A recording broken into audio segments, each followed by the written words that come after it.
Nunca imaginé que las palabras más crueles de mi vida me las diría mi propio hijo.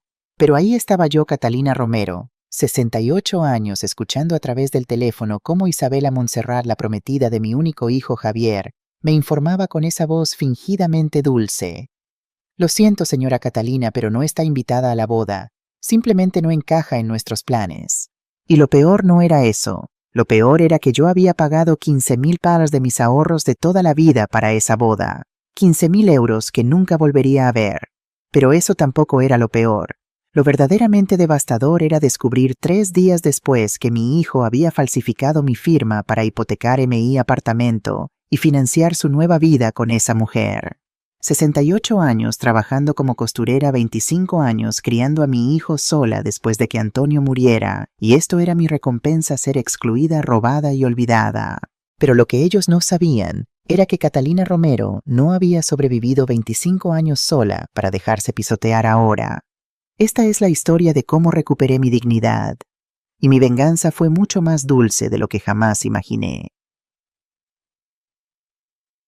El sol de octubre entraba por la ventana de mi pequeño apartamento en Gracia, iluminando cada rincón de este espacio que había sido mi hogar durante 30 años. Estaba de pie frente a la tabla de planchar, pasando cuidadosamente la plancha sobre mi vestido nuevo, un elegante conjunto color lavanda que había comprado en el Corte Inglés del Portal del Ángel. Había tardado 6 meses en reunir el dinero para ese vestido. 6 meses apartando 20 aquí y 30 allá de mi pensión de 850 al mes. Cada vez que pasaba por delante del escaparate y veía ese vestido en el maniquí, me imaginaba llevándolo puesto el día de la boda de Javier. Me veía abrazando a mi hijo en el altar, llorando de felicidad, siendo parte del día más importante de su vida. ¡Qué ingenua fui! Dejé la plancha a un lado por un momento y recorrí con la mirada las paredes de mi salón. Cada centímetro estaba cubierto de fotografías de Javier a los 5 años, con su uniforme del colegio, sonriendo con un diente de leche que le faltaba. Javier a los 12, el día de su primera comunión, tan guapo en su traje blanco. Javier a los 18, con su diploma de bachillerato, el primer hombre de nuestra familia en terminar los estudios. Javier a los 25, el día que se graduó en arquitectura de la Universitat Politécnica de Cataluña. 33 fotografías en total. Las había contado muchas veces durante las noches de insomnio. 33 momentos de orgullo maternal capturados en marcos baratos de los chinos, porque nunca tuve dinero para marcos mejores. Y en ninguna de esas fotografías aparecía yo. Me di cuenta de eso hace 3 meses, una noche después de que Javier cancelara nuestra cena semanal por 5ª vez consecutiva. Lo siento, mamá, Isabela tiene una cena importante con sus socios del bufete. Esa noche me quedé mirando las paredes y pensé: Catalina, has vivido tanto tiempo siendo la fotógrafa de la vida de tu hijo que olvidaste aparecer en el encuadre. Pero eso iba a cambiar después de la boda, me había prometido a mí misma. Una vez que Javier se casara con Isabela, las cosas volverían a la normalidad. Él vería que no tenía que elegir entre su madre y su esposa. Podríamos ser una familia las 3 juntas. ¡Qué ingenua fui! El teléfono sonó justo cuando estaba colgando el vestido lavanda en el perchero. Era Javier.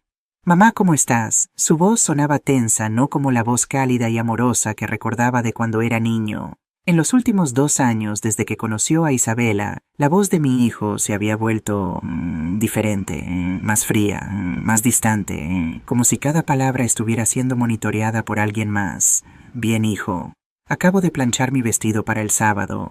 Estoy tan emocionada. No puedo creer que en 3 días mi niño se va a casar». Hubo una pausa. Una de esas pausas incómodas que habían empezado a caracterizar nuestras conversaciones en el último año. «Sí, mamá, sobre eso. Isabela quiere hablar contigo. Te va a llamar en un momento. ¿De acuerdo? ¿Hablar conmigo? ¿Sobre qué? Necesitan ayuda con algo. Ya sabes que puedo hacer los arreglos florales si todavía no los tienen. O puedo cocinar algunas tapas para la recepción. Mi tortilla española siempre ha sido tu favorita». «No, mamá, no es eso. Solo, por favor, escúchala con mente abierta». Vale, y colgó. Me quedé mirando el teléfono durante un largo rato, sintiendo cómo ese nudo familiar se formaba en mi estómago. Ese mismo nudo que había sentido tantas veces en los últimos 2 años cada vez que Javier mencionaba a Isabela. Ese nudo que me decía que algo no estaba bien, pero que yo siempre ignoraba porque no quería ver la verdad. Fui a la cocina y me preparé un café con leche. Mis manos temblaban ligeramente mientras sostenía la taza. Tranquila, Catalina, me dije a mí misma. Seguramente solo quiere confirmar algunos detalles de último momento. Tal vez quiere preguntarte qué flores prefieres para el ramo, o qué canción te gustaría que tocaran. Pero en el fondo, en ese lugar oscuro del corazón donde guardamos nuestros peores miedos, yo sabía que no era eso. El teléfono volvió a sonar 15 minutos después.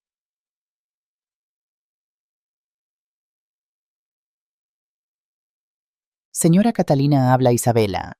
Su voz era dulce como la miel, pero había algo debajo de esa dulzura. Algo frío y cortante como un cuchillo envuelto en seda. Hola, Isabela querida.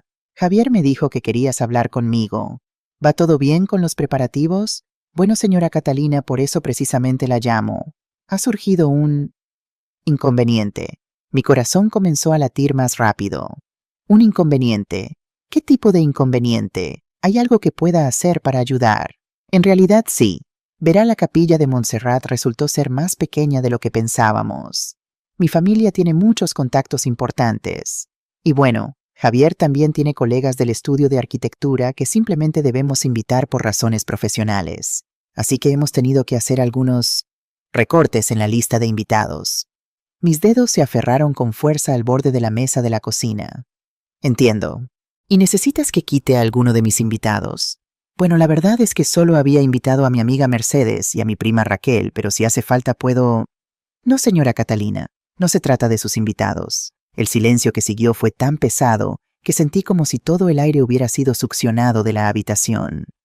No entiendo, Isabela. ¿De qué se trata entonces, señora Catalina? Lo que intento decirle de la manera más delicada posible es que usted no podrá asistir a la ceremonia. Simplemente no hay espacio.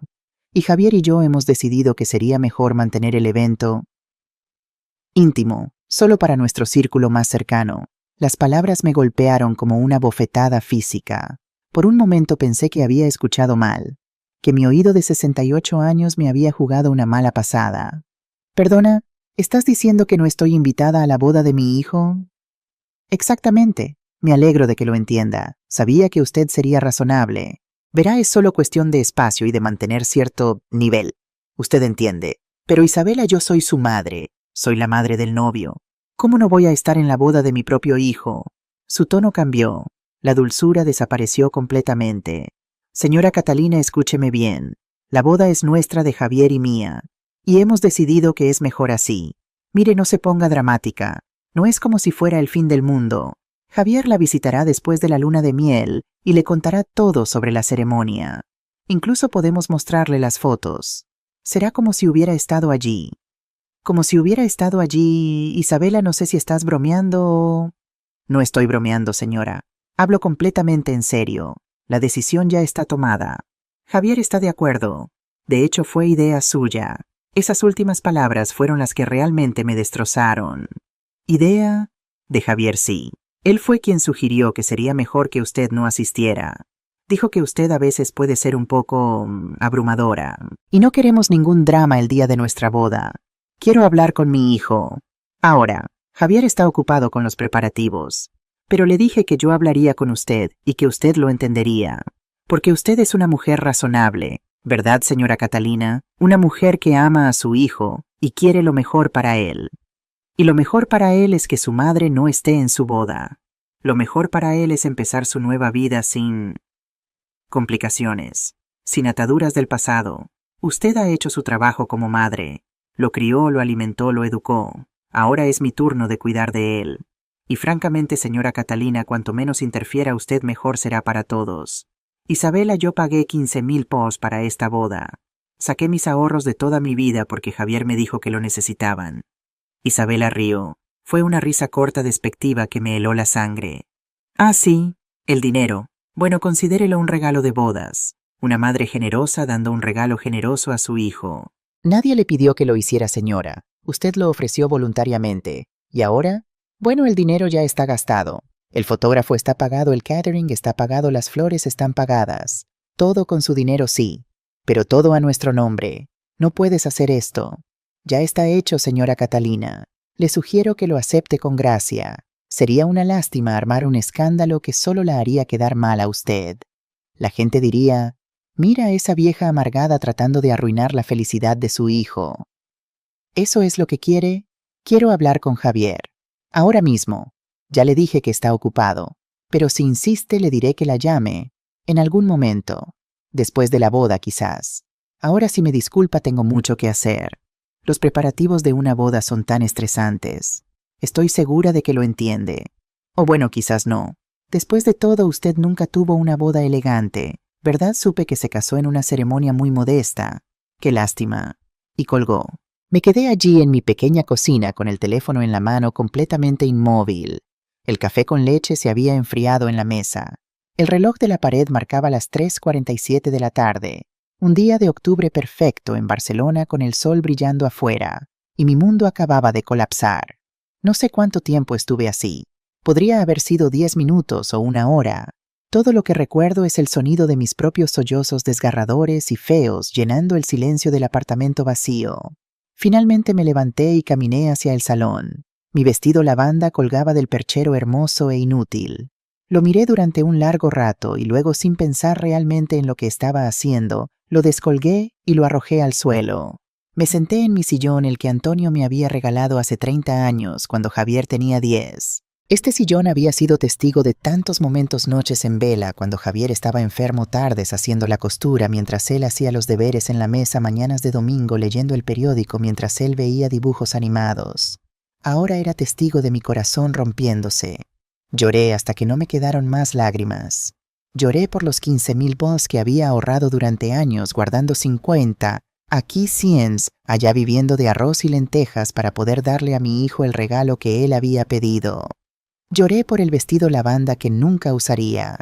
Lloré por las noches que pasé cosiendo ropa ajena para poder pagar la matrícula de la Universidad de Javier. Lloré por los cumpleaños que pasé sola porque Javier estaba demasiado ocupado para visitarme. Pero sobre todo lloré por la ingenua que había sido, por la tonta que no quiso ver las señales, por la madre ciega que creyó que el amor incondicional era suficiente. Cuando finalmente paré de llorar, algo extraño sucedió. Sentí una frialdad en mi pecho, una calma helada que nunca antes había experimentado. No era paz, era algo más oscuro, más peligroso, era determinación. Me levanté del sillón y fui a mi dormitorio. Del armario saqué una caja vieja de zapatos donde guardaba todos mis documentos importantes, extractos bancarios, recibos, contratos. Y allí entre todos esos papeles encontré lo que estaba buscando. El contrato con Rafael Costa Eventos, la empresa que estaba organizando toda la boda. Lo leí cuidadosamente línea por línea. Y entonces lo vi, el nombre en el contrato no era Javier Romero ni Isabela Montserrat. Era Catalina Romero. Yo era la contratante oficial. Yo era quien había firmado todos los papeles. Yo era quien había dado el depósito inicial y los pagos subsecuentes. Lo que significaba que yo era la única persona con autoridad para cancelar todo. Una sonrisa lenta, fría, se extendió por mi rostro. «Así que quieren una boda sin mí», susurré en la habitación vacía. Pues van a tener exactamente eso. Ninguna boda en absoluto. Pero antes de contarles lo que hice después, necesito que entiendan cómo llegamos a este punto. Porque esta historia no comenzó con esa llamada telefónica. Comenzó 2 años antes, el día que Javier me presentó a Isabela Montserrat. Fue un domingo de marzo, después de misa. Yo había ido como siempre a la parroquia de Sant Joan, la misma iglesia donde había bautizado a Javier 40 años atrás. Salí de la misa de 11 y me encontré a mi hijo esperándome en los escalones de la entrada. «Mamá, tengo una sorpresa para ti. Hay alguien que quiero que conozcas». Mi corazón dio un salto de alegría. Hacía años que esperaba ese momento. Javier había tenido algunas novias a lo largo de los años, pero nunca nada serio. Y últimamente, en los últimos 6 meses, lo había notado diferente, más feliz, con esa luz en los ojos que solo el amor puede traer. «Una novia hay, Javier, qué emoción. ¿Dónde está?» «Nos está esperando en el restaurante. Reservé mesa en la Paradeta de Passeig de Gràcia». La Paradeta, un restaurante de marisco elegante donde los precios empezaban en 40 por persona. Yo nunca había comido allí. Demasiado caro para mi presupuesto. «Ay, hijo, pero yo vengo directa de misa. No voy vestida para un sitio tan elegante. Llevaba mi vestido azul marino de domingo, el que había comprado en C&A hace 5 años. Estaba limpio y planchado, pero definitivamente no era ropa para un restaurante de Passaic de Gracia. Estás perfecta, mamá. Vamos, tomamos el metro desde Gracia hasta Passaic de Gracia. Durante todo el trayecto, Javier me habló de Isabela, que era abogada en un bufete importante, que venía de una familia acomodada de Sitges, que era inteligente, hermosa, sofisticada. Con cada palabra yo sentía que el nudo en mi estómago se apretaba más.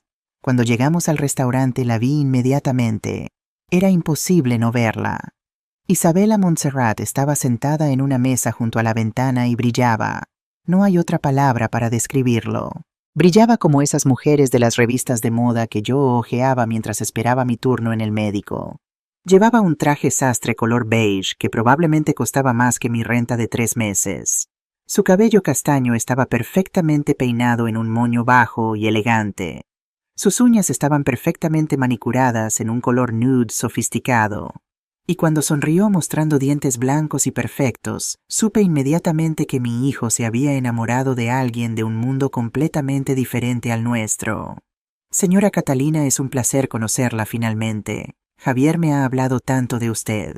Me dio 2 besos en las mejillas, pero pude sentir cómo se alejaba sutilmente después, como si tuviera miedo de que mi vestido de C&A pudiera contagiarle algo. Nos sentamos. El camarero trajo las cartas. Yo miré los precios y sentí que me mareaba. 18 por una cerveza, 45 por un plato de gambas, 60 por una parrillada de mariscos. Mamá, pide lo que quieras. Yo invito. Pero yo no podía. No podía pedirle a mi hijo que gastara 60 $, en un almuerzo para mí, cuando sabía que ese dinero podría comprar comida para una semana entera. Solo tomaré una ensalada, gracias. Isabela arqueó una ceja perfectamente depilada. Una ensalada, pero... Señora Catalina, estamos en la Paradeta. Tienen el mejor marisco de Barcelona, es que ya comí antes de misa, querida. No tengo mucha hambre. Era mentira, por supuesto. Solo había tomado café con leche en el desayuno como siempre. Pero no iba a admitirlo. El almuerzo fue... incómodo. Isabela habló mucho sobre su trabajo en el bufete Montserrat en Asociados, uno de los más prestigiosos de Barcelona. Su padre era el socio principal. Su madre venía de una familia de viñedos en Penedès. Había estudiado Derecho en la Universidad Pompeu Fabra y había hecho un máster en Derecho Internacional en Madrid. Cada palabra que decía me hacía sentir más pequeña, más insignificante, más consciente de que yo era solo una costurera de Gracia que había terminado la escuela a los 14 años para ayudar a mantener a su familia. En algún momento Isabela me preguntó, ¿y usted a qué se dedica, señora Catalina? Soy costurera.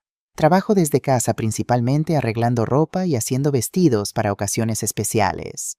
Ah, qué pintoresco.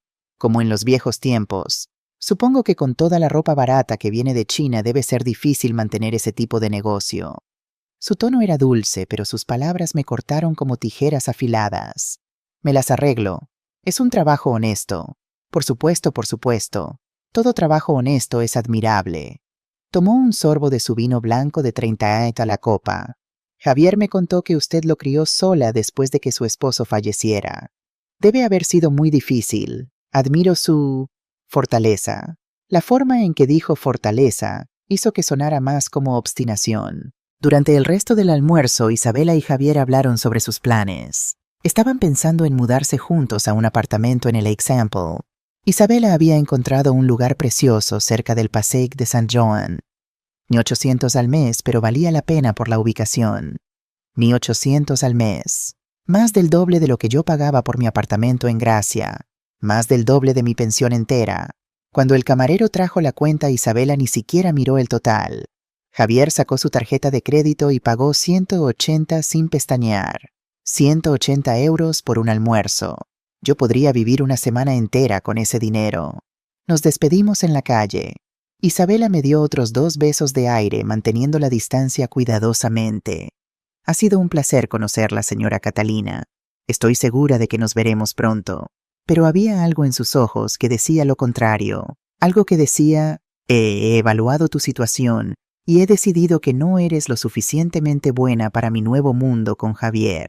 Esa noche sola en mi apartamento me senté en mi sillón y lloré. No de tristeza, sino de miedo. Miedo de perder a mi hijo. Miedo de no ser suficiente. Miedo de ser dejada atrás. Si tan solo hubiera confiado en ese miedo. Si tan solo hubiera prestado atención a las señales de advertencia que mi corazón me estaba gritando. Pero no lo hice, porque era una madre, y las madres siempre quieren creer lo mejor de las personas que sus hijos eligen amar. Durante los 2 años siguientes hubo señales, tantas señales, como migas de pan dejadas en el bosque marcando el camino hacia mi eventual destrucción. Pero yo las ignoré todas una por una porque no quería ver la verdad. Señal Mémbora 1, el cumpleaños olvidado. 3 meses después de conocer a Isabela llegó mi cumpleaños, el 15 de junio. 66 años. Todos los años desde que tenía uso de razón Javier venía a mi casa el día de mi cumpleaños. Traía flores, me llevaba a comer a algún restaurante modesto del barrio, pasábamos la tarde juntos. Era nuestra tradición. Ese año esperé, limpié el apartamento, me puse mi mejor vestido. Preparé su pastel favorito, un bizcocho de limón que había aprendido a hacer de mi madre. A las 11 de la mañana recibí un mensaje de texto. Mamá, perdona, Isabela tiene una cena importante con clientes del bufete esta noche. No puedo ir. Te llamaré mañana. Felicidades. No me llamó al día siguiente, ni al otro. Cuando finalmente habló conmigo una semana después, no mencionó mi cumpleaños en absoluto, como si nunca hubiera existido. Señal número 2, la Navidad sin invitación. En diciembre, Javier me contó casualmente que pasaría la Navidad con la familia de Isabela en su villa en Sitges. Es una tradición familiar, mamá. Toda la familia Montserrat se reúne el día de Navidad en la casa de los padres de Isabela. Me invitaron y sería de mala educación no ir. ¿Y yo? Hubo una pausa. Bueno, es que es solo para familia directa. Javier, yo soy tu familia directa. Soy tu madre. Ya lo sé, mamá. Pero este año, ¿qué tal si celebramos el día después, el 26? Podemos tener nuestra propia pequeña Navidad, solo tú y yo. Pasé la Navidad sola comiendo lentejas frente al televisor viendo películas viejas. Javier llegó el 26 con 2 horas de retraso, claramente con resaca de la noche anterior, y se quedó apenas 1 hora antes de decir que Isabela lo necesitaba de vuelta en Barcelona. Señal número 3. El dinero prestado. En febrero del año pasado, Javier me llamó con lo que sonaba como pánico en su voz. Mamá, necesito pedirte un favor enorme. Es una emergencia. Mi corazón se aceleró. ¿Estaba enfermo? ¿Había tenido un accidente? ¿Qué pasa, hijo? Necesito 5,000. Es por un problema con unos impuestos. El contador cometió un error y ahora tengo que pagar una multa. Si no lo hago antes del viernes, los intereses van a subir muchísimo. 5,000 euros. Era casi todo lo que tenía ahorrado en ese momento. Javier, eso es mucho dinero. No puedes pedírselo al banco, el banco tardará semanas en aprobar un préstamo. Por favor, mamá, te lo devolveré en 2 meses. Te lo prometo. Le di el dinero. Fui al banco, saqué 5,000 bols de mi cuenta de ahorros y se los transferí. Pasaron 2 meses, luego 3, luego 6. Cuando finalmente reuní el coraje para preguntarle sobre el dinero, pareció sorprendido. Ah, mamá, lo siento. Con todo el estrés del trabajo se me olvidó por completo. Te lo devolveré pronto, te lo prometo. Nunca lo hizo. Y yo nunca volví a mencionarlo porque no quería parecer la madre tacaña que le reclama dinero a su hijo. Señal número 4. El apartamento que debería vender. Un domingo 6 meses antes de la boda, Javier e Isabela vinieron a visitarme. Fue una sorpresa ya que Isabela rara vez venía a mi apartamento. Decía que le daba alergia el polvo del barrio antiguo. Nos sentamos en el salón. Isabela miraba alrededor con esa expresión de evaluación que había aprendido a reconocer. Señora Catalina, Javier y yo hemos estado hablando sobre su situación. Mi situación, sí. Mire, no queremos entrometernos, pero este apartamento es bastante grande para una persona sola. 3 habitaciones, un salón, una cocina. Y los gastos de mantenimiento de un edificio tan viejo deben ser altos. Me las arreglo. Por supuesto. Pero lo que queremos decir es, ¿no ha pensado en mudarse a algo más pequeño? Hay residencias para personas mayores muy bonitas, con servicios médicos, actividades sociales. No soy una persona mayor. Tengo 67 años, no 90. Isabela sonrió, pero sus ojos permanecieron fríos. Claro, perdone. No quise ofenderla. Es solo que... Bueno, si vendiera este apartamento podría conseguir un buen precio. Los apartamentos en Gracia se están revalorizando. Probablemente conseguiría 180,000 o 200,000. Y con ese dinero podría comprar algo pequeño y aún le sobraría dinero para sus gastos. Javier intervino: mamá, solo queremos que estés cómoda y que tengas seguridad financiera. Miré a mi hijo, realmente lo miré, y vi algo en sus ojos que nunca antes había visto: codicia. No codicia por el dinero en sí quizás, sino codicia por la vida que Isabela representaba, la vida elegante, sofisticada que él nunca había tenido creciendo en un apartamento humilde de Gracia con una madre costurera. No voy a vender mi casa, dije firmemente. Esta es mi casa. Aquí criamos a Javier, tu padre, y yo. Aquí están todos mis recuerdos. Isabela se encogió de hombros. Como quiera, señora Catalina. Solo pensamos en su bienestar. Pero bueno, es su decisión. Cuando se fueron esa tarde me quedé sentada en mi sillón durante horas sintiéndome sucia, violada, como si alguien hubiera entrado en mi espacio sagrado y lo hubiera evaluado como si fuera un objeto en venta. Esa noche no pude dormir, y en la oscuridad de mi habitación una terrible verdad comenzó a formarse. Mi hijo no me veía como su madre, me veía como un activo financiero, una fuente de recursos que él y su futura esposa podrían explotar. Pero incluso entonces, incluso sabiendo eso en mi corazón, no hice nada, porque era su madre. Y las madres perdonan, las madres esperan, las madres creen que las cosas van a mejorar. Señal número 5, la petición de los 15,000, y luego llegó la petición que cambió todo. Era un miércoles de septiembre, 3 meses antes de la boda. Javier apareció en mi puerta sin avisar, algo que rara vez hacía últimamente. Mamá, necesito hablar contigo. Es importante. Preparé café. Nos sentamos en la mesa de la cocina, la misma mesa donde le había ayudado con sus deberes cuando era niño, la misma mesa donde había llorado cuando Antonio murió, la misma mesa que había sido testigo de toda nuestra vida juntos. Mamá, la boda va a costar más de lo que pensábamos. Mucho más. ¿Cuánto más? 80,000 en total. Me quedé sin aliento. 80,000 euros. Era una fortuna. Más de lo que yo había ganado en 10 años de trabajo. Ay, Javier, eso es mucho dinero. Lo sé. Los padres de Isabela van a poner 30,000 AMS. Yo he sacado un préstamo del banco por 35,000, pero todavía nos faltan 15,000 T. Y el banco no me dará más. Sus ojos se llenaron de lágrimas.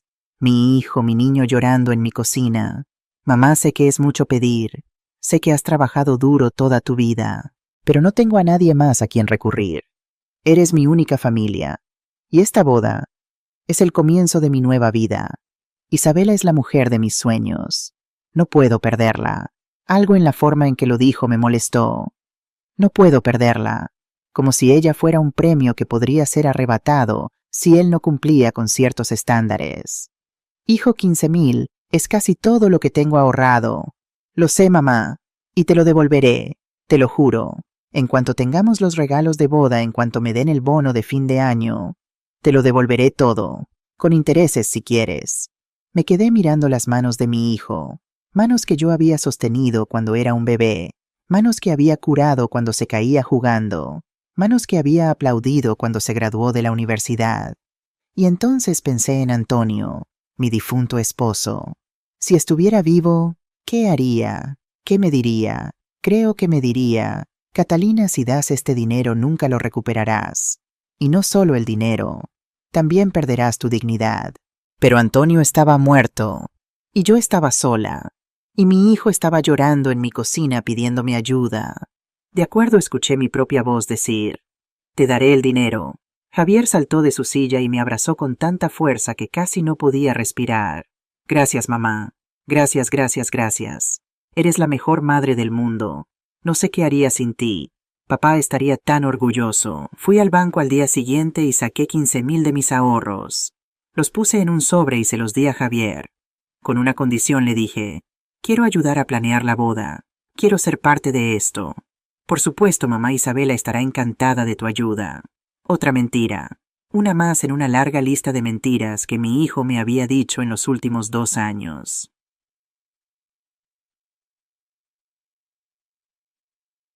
Continuará en parte 2. Espero tu confirmación para continuar. Palabra 5047.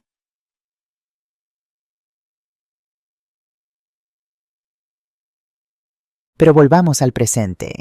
Al momento en que sostuve ese contrato en mis manos y me di cuenta de que tenía el poder de destruir la boda perfecta de Isabela. Era miércoles por la noche. La boda estaba programada para el sábado a las 6 de la tarde en la capilla de Montserrat, seguida de una recepción en el Hotel Miramar de Sitges. Menos de 3 días. 72 horas. Me senté en mi mesa de cocina y leí cada palabra del contrato con Rafael Costa Eventos. Cada cláusula, cada término, cada línea pequeña en letra diminuta. Y esto es lo que descubrí. Contrato principal. 45,000. Catering para 180 personas. 8,100 TN, 45 por persona. Barra libre premium 5,400. Decoración floral capilla y salón 6,500. Música en vivo cuarteto de cuerda. Plus DJ 4,000. Fotografía y video profesional 5,500. Pastel de bodas de 5 pisos 2,800. Coordinación del evento 3,200. Alquiler de mobiliario especial 2,500. Iluminación especial 3. Invitaciones y papelería personalizada 2,000. Transporte de invitados 2,000. Total pagado por adelantado 45,000 pesos. Todos los pagos realizados por Catalina Romero. Todos los cheques firmados por Catalina Romero. Todos los depósitos transferidos desde la cuenta de Catalina Romero. Y según la cláusula 12.3 del contrato, el contratante Catalina Romero tiene derecho a cancelar todos los servicios con un mínimo de 48 horas de antelación, sujeto a una penalización del 10% del total. 10% de 45,000 era 4,500, lo que significaba que si cancelaba ahora recuperaría 40,500. Pero no se trataba del dinero. Nunca se había tratado del dinero. Se trataba de dignidad. Miré el reloj. Eran las 10:47 de la noche. Demasiado tarde para llamar a Rafael Costa. Tendría que esperar hasta la mañana. Esa noche no dormí. Me quedé despierta en mi cama mirando el techo, escuchando los sonidos familiares de mi edificio. La tubería que goteaba en el baño del vecino de arriba. El gato callejero que maullaba en el callejón. El autobús nocturno que pasaba cada hora por la calle Torrent de Lola. Pensé en todo lo que había sacrificado en mi vida. No solo por Javier, sino por todos los demás también. Por mi madre cuando estaba enferma. Por mi hermana cuando su esposo la dejó con 3 hijos. Por mi prima cuando necesitó dinero para la operación de su hija. Siempre había sido yo la que daba, la que se sacrificaba, la que se quedaba sin nada para que otros tuvieran todo. ¿Y qué había recibido a cambio? Una llamada telefónica de una mujer arrogante diciéndome que no era lo suficientemente buena para estar en la boda de mi propio hijo. No más, susurré en la oscuridad. Nunca más. Desperté a las 6 de la mañana, aunque despertar no es la palabra correcta porque nunca me había dormido. Me levanté, me duché, me vestí con cuidado. Mi vestido azul marino, mi mejor chaqueta, zapatos cómodos. Me peiné el cabello gris en un moño simple pero elegante. Me puse mi collar de perlas, el que Antonio me había regalado en nuestro 20º aniversario. Quería verme respetable. Quería verme fuerte. Quería verme como alguien a quien se toma en serio. A las 8 en punto marqué el número de Rafael Costa Eventos. Buenos días, habla Rafael Costa. ¿En qué puedo ayudarle? Buenos días, Rafael. Habla Catalina Romero, la madre del novio de la boda Romero Montserrat. Ah, señora Catalina, buenos días. Espero que esté emocionada. Solo faltan 3 días para el gran evento. Todo va según lo planeado. El equipo estará montando la decoración en la capilla el viernes por la tarde y... Rafael, necesito hablar contigo urgentemente. En persona. ¿Puedes recibirme en tu oficina esta mañana? Hubo una pausa. Claro, señora Catalina. ¿Ha surgido algún problema? ¿Algún cambio de último momento? Prefiero hablar en persona. A las 10 te viene bien. Por supuesto. La espero. Colgué antes de que pudiera hacer más preguntas. Tomé el metro hasta la oficina de Rafael Costa Eventos en el Example. Era un local elegante en la calle Aragó con ventanas grandes y decoración moderna. En la pared había fotos de bodas que Rafael había organizado. Parejas felices. Familias sonrientes. Momentos perfectos capturados para siempre. Ninguna de esas fotos mostraba lo que pasaba detrás de las sonrisas. Los secretos. Las mentiras. Las traiciones. Rafael me recibió personalmente. Era un hombre de unos 55 años con el cabello canoso y una sonrisa cálida. Lo conocía desde hacía 15 años. Había organizado la boda de la hija de mi amiga Mercedes. Éramos si no amigos al menos conocidos que se respetaban mutuamente. Señora Catalina, pase por favor. ¿Quiere un café? Agua no, gracias, Rafael. Esto no va a tomar mucho tiempo. Nos sentamos en su oficina. En el escritorio había una carpeta gruesa con la etiqueta Boda Romero Montserrat, 28 de octubre. Dígame, ¿qué la trae por aquí? Respiré profundamente. Rafael, necesito cancelar la boda. El color desapareció de su rostro. Perdón, cancelar la boda completa, sí. Todo. El catering, las flores, la música, el fotógrafo. Todo. Pero, señora Catalina, la boda es en 3 días.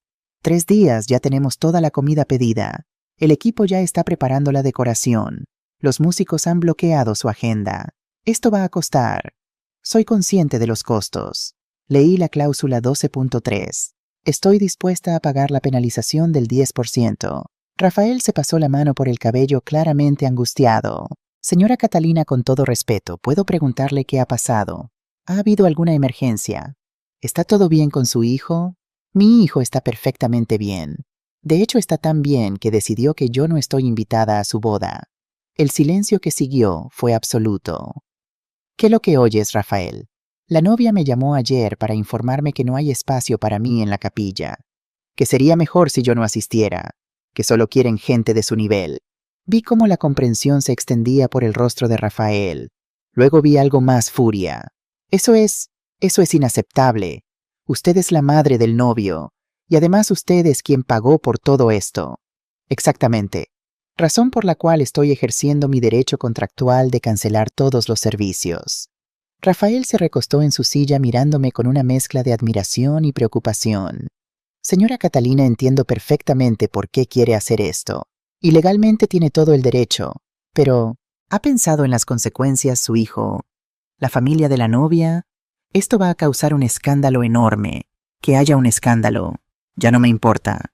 ¿Y su hijo? ¿Su relación con él? Esa pregunta me golpeó como un puñetazo, porque esa era la pregunta real. No, si hacía esto probablemente perdería a Javier para siempre. Mi único hijo. Mi única familia. Pero luego pensé, ¿realmente lo tenía ahora? ¿Qué tenía exactamente? Las migajas de atención que me lanzaba cuando le convenía, el privilegio de darle mi dinero sin recibir ni siquiera un agradecimiento sincero a cambio. Rafael, ¿puedo contarte algo? Mi esposo murió cuando Javier tenía 15 años. Un ataque al corazón repentino. Antonio tenía 42 años. Un día estaba vivo riendo planeando nuestras próximas vacaciones. Al día siguiente estaba muerto. Me quedé sola con un adolescente y una montaña de deudas. El seguro de Antonio apenas cubrió el funeral. Tuve que trabajar 16 horas al día como costurera para mantener este apartamento y pagar los estudios de Javier. 16 horas al día durante 25 años. ¿Sabes cuántos vestidos de novia he cosido para otras mujeres? Cientos. He cosido vestidos para bodas en la Sagrada Familia, en Montserrat, en Villas de Sitges. He ayudado a hacer realidad los sueños de tantas novias. Y ahora, cuando llega el turno de mi propio hijo de casarse, me dicen que no soy lo suficientemente buena para estar allí, que mi presencia arruinaría la estética de su día perfecto. Así que sí, Rafael, he pensado en las consecuencias, y he decidido que prefiero perder a un hijo que no me respeta que perder el respeto por mí misma. Rafael tenía lágrimas en los ojos. Entiendo, señora Catalina, y tiene toda mi admiración. Haré lo que me pide. Puedes hacerlo hoy. Ahora mismo déjame hacer unas llamadas. Puedo cancelar el catering y las flores inmediatamente, el fotógrafo y los músicos. Tendré que pagarles algo porque ya han bloqueado su tiempo, pero eso saldrá de la penalización del 10%.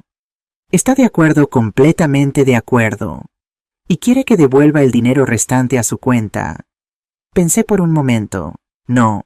Guarda 10,000 pals como compensación adicional por las molestias.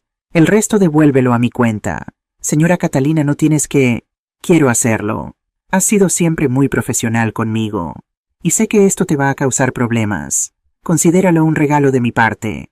Rafael asintió claramente emocionado.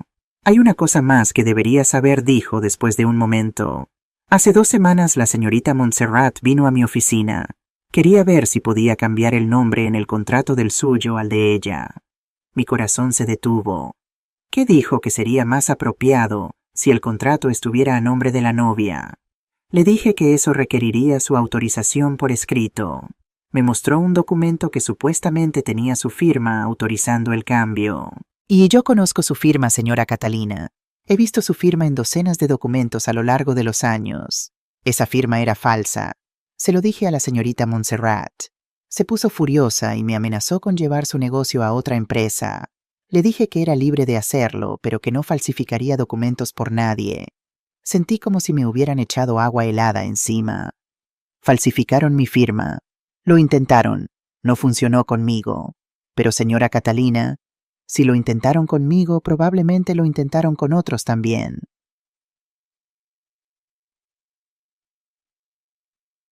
Salí de la oficina de Rafael Costa con las piernas temblando. No por miedo, sino por una furia tan intensa que sentía que podría incendiar toda Barcelona. Falsificación de firma, intento de robo de identidad, fraude. Caminé directamente a un café en la esquina y pedí un cortado. Necesitaba sentarme, necesitaba pensar. Si Isabela había intentado falsificar mi firma para cambiar el contrato de la boda, ¿qué más había falsificado? Saqué mi teléfono y llamé a Mercedes, mi mejor amiga desde hace 40 años.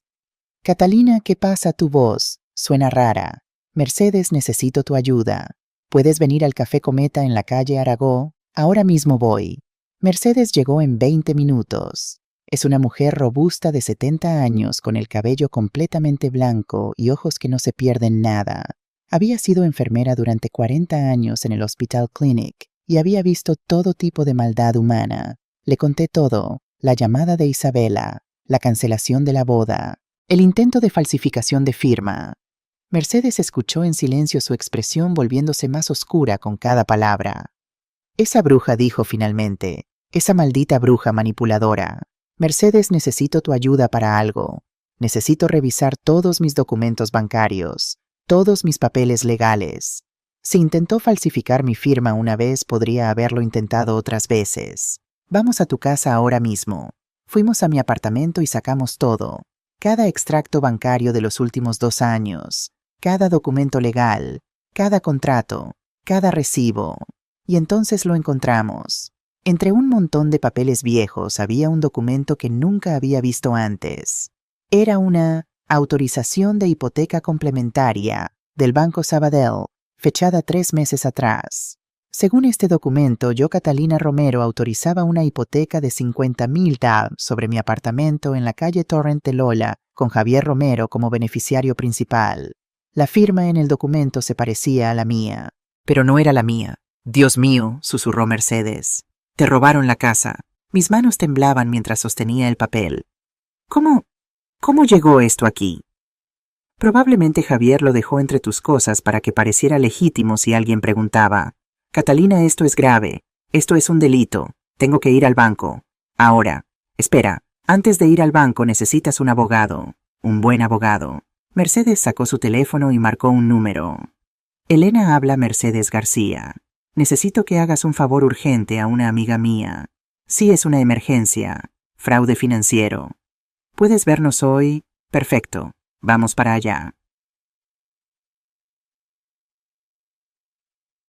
Elena Vidal era una mujer de 45 años, con el cabello negro corto y ojos que parecían poder ver a través de las mentiras. Su oficina estaba en la calle Balmes, en un edificio moderno con vistas a toda Barcelona. Mercedes la había conocido años atrás cuando Elena defendió a una enfermera del hospital que estaba siendo acosada por su ex marido. Desde entonces, Elena se había especializado en casos de abuso financiero, particularmente contra mujeres mayores. Le mostré todos los documentos, el contrato de la boda, la autorización de hipoteca falsa, todo. Elena los examinó con cuidado, tomando notas en su tableta. Señora Romero, esto es muy grave. Tenemos evidencia clara de 1. Falsificación de firma en un documento financiero legal. 2. Intento de obtener una hipoteca mediante fraude. 3. Potencial robo de identidad. ¿Ha verificado con el banco si esta hipoteca fue realmente procesada? Todavía no. Acabamos de encontrar el documento hace 1 hora. Necesitamos ir al banco inmediatamente. y necesito que me autorice como su representante legal. Firmé los papeles de autorización. Luego las tres, Elena, Mercedes y yo, fuimos directamente al Banco Sabadell, en Passeig de Gracia. El gerente de la sucursal, un hombre de unos 40 años llamado señor Puig, nos recibió en su oficina. Elena tomó el control de la conversación inmediatamente. Señor Puig, soy la abogada de la señora Catalina Romero. Necesitamos verificar el estado de una supuesta hipoteca sobre su propiedad en la calle Torrent de Lola número 45. El señor Puig tecleó en su computadora. Sí, aquí está. Hipoteca complementaria de 50,000 pounds aprobada hace 3 meses. El beneficiario es Javier Romero, hijo de la señora. Los fondos fueron transferidos a su cuenta el 15 de julio. Sentí como si el suelo desapareciera bajo mis pies. ¿Los fondos ya fueron transferidos?, preguntó Elena con voz controlada. Sí, abogada. Todo el proceso fue completado según el protocolo estándar. Y verificaron la identidad de la señora Romero en persona. El señor Puig frunció el ceño. Permítame verificar, tecleó más. Según nuestros registros, la autorización fue presentada por el señor Javier Romero con un poder notarial firmado por su madre. ¿Puedo ver ese poder notarial? Un momento, por favor. 5 minutos después, el señor Puig regresó con una carpeta. Dentro había un documento notarial que supuestamente otorgaba a Javier Romero poder legal completo sobre todos mis asuntos financieros. La firma no era mía. Ni siquiera era una buena falsificación. Elena la examinó y luego miró al señor Puig con frialdad. Señor Puig, esta firma es claramente falsa. ¿No verificaron su autenticidad? El color desapareció del rostro del señor Puig. Nosotros, el documento venía con el sello de un notario. Verificaron con el notario, yo... Tendría que revisar el protocolo. Elena se inclinó hacia adelante. Señor Puig, su banco acaba de procesar una hipoteca fraudulenta de 50,000 loss, basándose en documentos falsificados. ¿Entiende la gravedad de esto? Yo tendré que consultar con nuestro departamento legal. Haga eso. Mientras tanto, quiero que congele inmediatamente todas las cuentas asociadas con Javier Romero. Y quiero una auditoría completa de todas las transacciones relacionadas con la señora Catalina Romero en los últimos 2 años. Eso requerirá una orden judicial. Elena sacó su teléfono. Perfecto. Llamaré al juez García ahora mismo. Estoy segura de que estará muy interesado en este caso de fraude bancario. Y cuando la prensa se entere de que el Banco Sabadell procesa hipotecas fraudulentas sin verificación adecuada... Espere, el señor Puig levantó las manos. No hay necesidad de involucrar a la prensa. Haré lo que pide. Congelaré las cuentas y ordenaré la auditoría. Sabía que sería razonable, dijo Elena con una sonrisa fría. También necesitaremos copias de todos los documentos relacionados con esta hipoteca. Todas las comunicaciones. Todos los emails. Todo. Salimos del banco 1 hora después con una carpeta llena de documentos y una expresión de satisfacción en el rostro de Elena. Señora Romero, tenemos un caso sólido. No solo contra su hijo y su prometida, sino potencialmente contra el banco también por negligencia. ¿Qué significa eso? Significa que podemos recuperar su dinero. Y podemos asegurarnos de que las personas responsables enfrenten consecuencias legales. Me senté en un banco en Passeig de Gracia mirando a la gente pasar. Turistas tomando fotos de las casas de Gaudí, familias comiendo helados, parejas paseando de la mano. Vida normal. Vida que continuaba sin saber que mi mundo acababa de explotar. ¿Qué quieres hacer ahora?, preguntó Mercedes suavemente. Miré mi teléfono. Eran las 3 de la tarde del jueves. La boda estaba programada para el sábado a las 6 de la tarde. Menos de 50 horas. Quiero que sufran, dije en voz baja. Quiero que sientan exactamente lo que me hicieron sentir a mí. Elena sonrió. No era una sonrisa amable. Entonces, señora Romero, creo que tengo un plan que le va a gustar.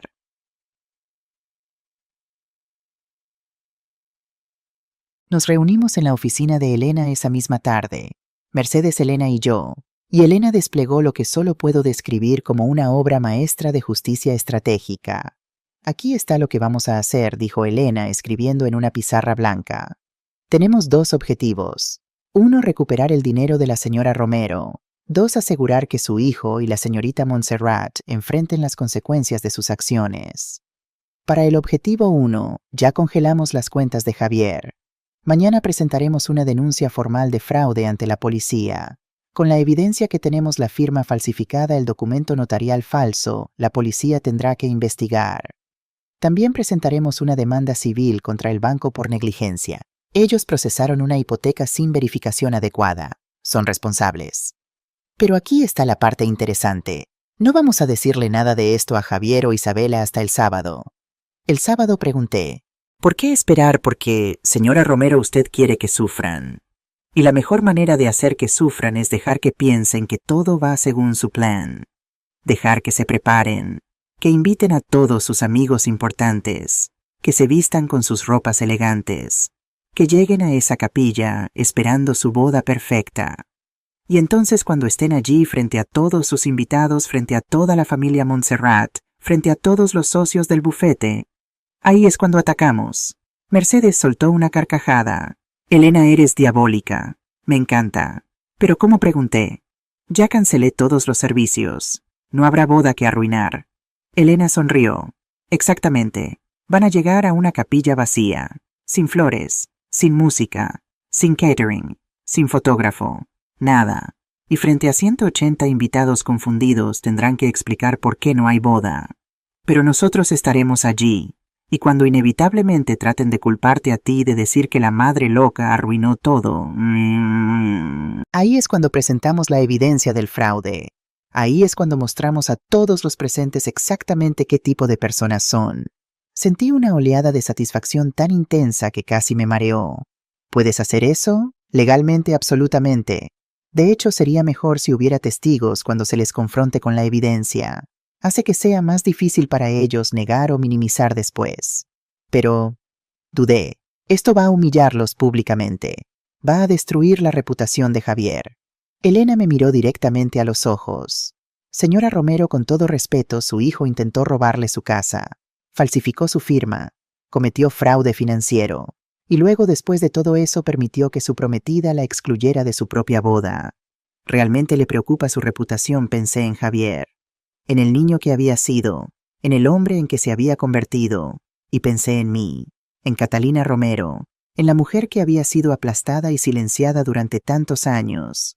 No dije finalmente, no me preocupa su reputación, hagámoslo. Los siguientes 2 días fueron los más extraños de mi vida. Sabía lo que iba a pasar. Sabía que había puesto en marcha una serie de eventos que no tenían vuelta atrás. Y sin embargo tuve que actuar como si todo fuera normal. Javier me llamó el viernes por la mañana. Hola mamá, solo llamaba para despedirme antes de la boda. Vamos a estar muy ocupados mañana con todos los preparativos. Su voz sonaba tensa, culpable. Entiendo, hijo. Espero que todo salga bien. Mamá, sobre lo que Isabela te dijo. Quiero que sepas que no fue personal. Es solo que... No tienes que explicar nada, Javier. Entiendo perfectamente. Hubo un silencio. De verdad, espero que tú e Isabela sean muy felices juntos. Gracias, mamá. Eso significa mucho para mí. Y te prometo que después de la luna de miel vamos a pasar más tiempo juntos. Tal vez podamos almorzar una vez al mes o algo así. Una vez al mes. Eso es lo que valía para él. Una vez al mes. Eso sería lindo, hijo. Te quiero, mamá. Esas palabras que una vez habían significado todo para mí ahora sonaban huecas. Yo también te quiero, Javier. Cuando colgué, Mercedes, que había estado escuchando en altavoz, negó con la cabeza. Ese chico no tiene idea de lo que le espera. No acordé, no la tiene. Esa tarde fui a la peluquería. Me hice cortar el cabello por primera vez en años. Un corte moderno a la altura de los hombros. Me hice las uñas. Compré un vestido nuevo en mango, un elegante conjunto negro con una blusa de seda color marfil. No el vestido lavanda que había planeado usar para la boda. Ese vestido representaba a la Catalina vieja, la Catalina que se conformaba con las migajas. Este vestido negro representaba a la nueva Catalina, la que exigía respeto. Mercedes me acompañó. Te ves hermosa, dijo cuando salí del probador. Te ves poderosa. Me siento poderosa, respondí. Por primera vez en mi vida me siento poderosa. Elena nos llamó esa noche con las últimas actualizaciones. La denuncia por fraude ha sido oficialmente presentada. La policía ha asignado un investigador al caso. También he contratado a un fotógrafo independiente para que esté en la capilla mañana y documente todo lo que pase. Un fotógrafo evidencia, señora Romero.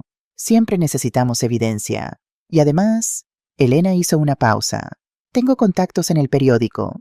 Si esta historia se maneja correctamente, podría convertirse en un caso de concienciación sobre el abuso financiero de ancianos. No soy una anciana, dije automáticamente.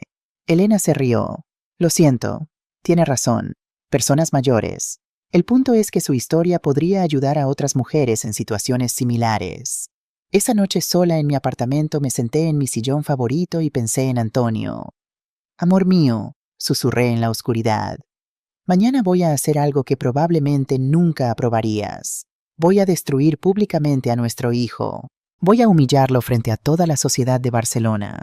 Voy a arruinar su boda y posiblemente su carrera. ¿Me odias por esto? ¿Piensas que soy una mala madre? Pero Antonio no podía seguir dejando que me pisotearan. No podía seguir siendo invisible en mi propia vida. Tú me enseñaste a ser fuerte. Me enseñaste que el amor propio no es egoísmo. Así que mañana voy a amarse a mí misma más de lo que amo la idea de ser la madre perfecta y sacrificada. Espero que entiendas. Espero que donde quiera que estés, estés orgulloso de mí. El apartamento permaneció en silencio, pero en ese silencio sentí algo. No era la voz de Antonio, pero era algo parecido a su presencia. Y en esa presencia sentí aprobación. Dormí profundamente esa noche, sin pesadillas, sin ansiedad. Solo un sueño profundo y reparador, porque sabía que mañana finalmente tendría mi día.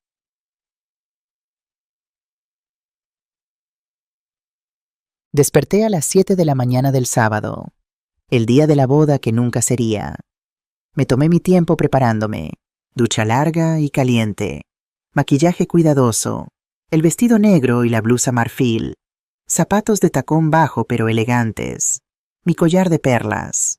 Me miré en el espejo y casi no reconocí a la mujer que me devolvía la mirada. Parecía mayor sí, pero también más fuerte, más digna, más completa. Mercedes llegó a las 9. ¿Lista para esto?, preguntó. Más que lista.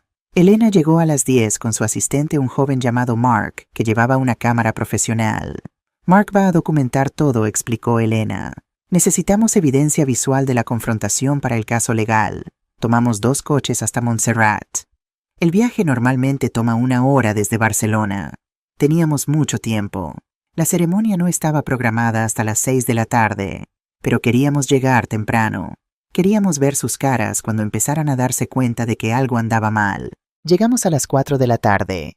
La capilla de Montserrat es hermosa, encaramada en las montañas con vistas espectaculares del paisaje catalán. Es uno de los lugares más codiciados para bodas en toda España. Estacionamos a cierta distancia donde podíamos ver la entrada, pero no ser vistos fácilmente. Y esperamos. A las 4:30 llegó el primer vehículo, un Mercedes negro. De él salió un hombre mayor bien vestido y una mujer elegante con un vestido color champán. Los padres de Isabela, supuse. Los vimos entrar a la capilla. 3 minutos después salieron con expresiones de confusión en sus rostros. El padre de Isabela sacó su teléfono e hizo una llamada. Podíamos verlo gesticulando con ira. A las 5 empezaron a llegar más invitados. Uno por uno entraban a la capilla esperando encontrar una boda, y uno por uno salían confundidos.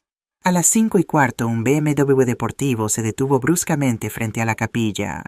Javier e Isabela salieron. Desde nuestra posición pude ver que Isabela llevaba su vestido de novia. Era espectacular, un diseño de encaje blanco que probablemente había costado 10,000 pesos o más. Su maquillaje y peinado eran perfectos. Javier llevaba un esmoquín elegante. Se veía guapo. Se veía como el hombre exitoso que siempre había soñado ser. Los vimos entrar a la capilla. 10 segundos después escuchamos el grito de Isabela desde dentro del edificio. ¿Dónde está todo? ¿Dónde están las flores? ¿Dónde está la decoración? Mark levantó su cámara y comenzó a filmar. Elena me miró. Es hora. ¿Está lista? Respiré profundamente. Estoy lista. Salimos del coche y caminamos hacia la capilla. Cada paso se sentía como caminar hacia mi destino. No con miedo, sino con propósito. Cuando entramos la escena era de caos absoluto.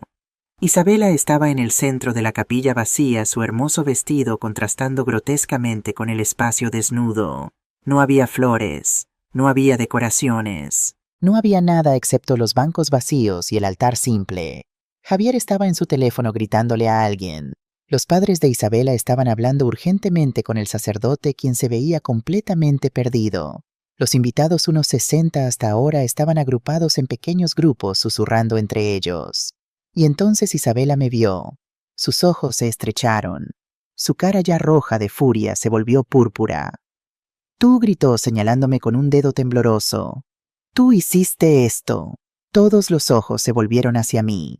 Caminé lentamente hacia el centro de la capilla con Mercedes y Elena flanqueándome como guardaespaldas. Mark nos seguía filmando todo. «Hola, Isabela», dije con calma. «Hola, Javier. Lindo día para una boda, ¿no?» Mamá Javier se acercó. «¿Qué está pasando? ¿Dónde está todo el catering, las flores, el fotógrafo?» «Nadie está aquí». «Lo sé», respondí. Yo cancelé todo. El silencio que siguió fue absoluto. Incluso el susurro de los invitados se detuvo. «Tú cancelaste todo». Isabela parecía estar a punto de sufrir un ataque. «¿Cómo te atreves?», me atreví. Dije, simplemente porque yo era la que había pagado por todo. Yo era la contratante oficial. Y cuando me informaste que no estaba invitada a la boda, decidí que si yo no podía estar allí, entonces nadie lo estaría. Un murmullo recorrió la multitud de invitados. La madre de Isabela se adelantó. «Usted es la madre del novio. ¿La señora?» «Romero Catalina». «Romero, sí. ¿Cómo se atreve a arruinar el día de mi hija? ¿Tiene idea de cuánto costó todo esto? ¿Cuánto tiempo llevó planear?» «Sí», respondí. «Sé exactamente cuánto costó.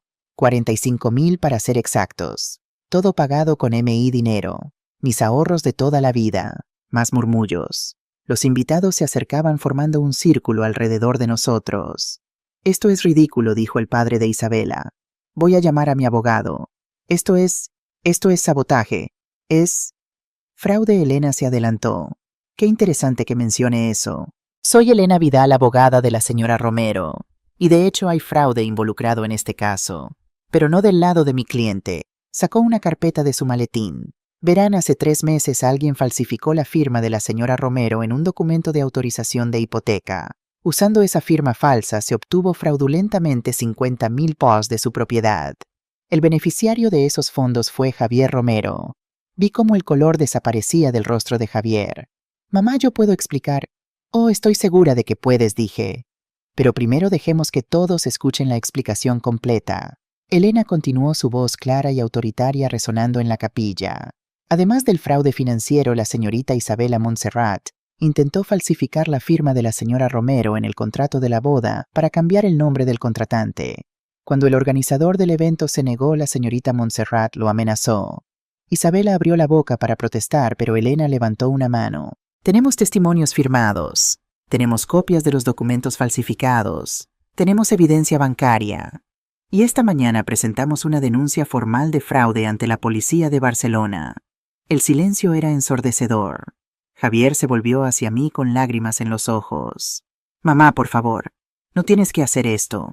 Podemos resolverlo en privado, no frente a toda esta gente». «En privado», repetí, como cuando decidiste en privado que no era lo suficientemente buena para asistir a tu boda, como cuando falsificaste mi firma en privado, como cuando me robaste 50,000 pesos en privado. «Yo no te robé», gritó. «Tú me diste ese dinero. Tú te ofreciste, te di 15,000 para la boda porque me lo pediste. Los otros 50,000 los robaste mediante fraude». Uno de los invitados, un hombre mayor distinguido, se acercó. «Javier, soy Ramón Torres del bufete. ¿Es esto cierto? ¿Falsificaste la firma de tu madre?». Javier no respondió. Solo se quedó allí temblando. Isabela, sin embargo, encontró su voz. «Esto es absurdo. Esta mujer está loca. Está inventando todo porque está celosa de que su hijo encontró a alguien mejor que ella». Mercedes se rió. Fue una risa fría y cortante. «Niña, la única cosa que Javier encontró fue una víbora en traje de novia». «¿Cómo te atreves?». Isabela se lanzó hacia Mercedes, pero Elena se interpuso. «Señorita Montserrat, le sugiero que se calme. Está en una capilla frente a testigos y todo está siendo filmado. Cualquier acto de violencia solo empeorará su situación legal». La madre de Isabela finalmente intervino tomando a su hija del brazo. «Isabela, cariño, quizás deberíamos irnos, llamar a nuestro abogado, resolver esto civilizadamente». Pero Isabela estaba más allá de la razón. «No, esta boda va a suceder. He esperado 2 años para esto, he planeado cada detalle. No voy a dejar que esta vieja amargada me lo arruine». El murmullo de los invitados se volvió más fuerte. Podía ver la desaprobación en sus rostros. No hacia mí, sino hacia Isabela. Me acerqué a ella. Nos paramos cara a cara, esta mujer joven y hermosa en su vestido de novia de 10,000 y yo una costurera de 68 años en mi vestido de mango de 89. Pero yo era más alta en ese momento, más fuerte, más poderosa. Isabela, dije suavemente, tú me llamaste vieja amargada. Me excluiste de la boda de mi hijo. Me trataste como basura durante 2 años. Intentaste robar mi casa. Y ahora, frente a todos tus amigos elegantes, frente a toda tu familia importante, quiero que todos sepan exactamente qué tipo de persona eres. Me volví hacia los invitados. Esta mujer, señalé a Isabela, y este hombre, señalé a Javier, son estafadores. Son mentirosos. Son abusadores de ancianos. Y gracias a la evidencia que mi abogada ha reunido pronto, serán criminales convictos. Y entonces, para mi propia sorpresa, empecé a llorar. No de tristeza, sino de liberación. Años y años de dolor, de humillación, de sentirme menos que todo saliendo de mí en ese momento. Durante 25 años, dije, mi voz rompiéndose, he sacrificado todo por mi hijo. Mi juventud, mi salud, mi dinero, mis sueños, todo. Y cuando finalmente llegó el momento de su boda, me dijeron que no era lo suficientemente buena, que arruinaría las fotos, que no encajaba con su estética. Bueno, tienen razón. No encajo con su estética, porque su estética está construida sobre mentiras y robo, sobre crueldad y avaricia, y me niego a ser parte de eso. Me volví para irme, pero Javier me agarró del brazo. Mamá, espera. Por favor. Lo siento mucho. Tienes razón. Sobre todo, fui un hijo terrible. Fui un ladrón. Fui un cobarde. Pero por favor, eres mi madre. No me abandones. Lo miré. A este hombre que había salido de mi cuerpo, que había mamado de mi pecho, que había dormido en mis brazos cuando tenía pesadillas, y sentí nada. Bueno, no nada. Sentí tristeza, sentí lástima, pero no sentí el amor incondicional que había sentido durante 40 años. Ese amor había muerto, y en su lugar había crecido algo nuevo, respeto propio. Javier, dije suavemente, soltándome de su agarre, yo no te abandoné. Tú me abandonaste a mí hace mucho tiempo. Yo solo estoy finalmente reconociendo la realidad. Y entonces, con Mercedes y Elena a mi lado, caminé hacia la salida de la capilla. Mientras caminábamos, escuché a Isabela estallar en sollozos histéricos detrás de nosotros. Escuché al padre de Isabela gritándole a Javier. Escuché el murmullo creciente de los invitados escandalizados. Pero no miré atrás, porque por primera vez en mi vida estaba caminando hacia adelante, hacia mi futuro, hacia mi libertad, hacia mi vida.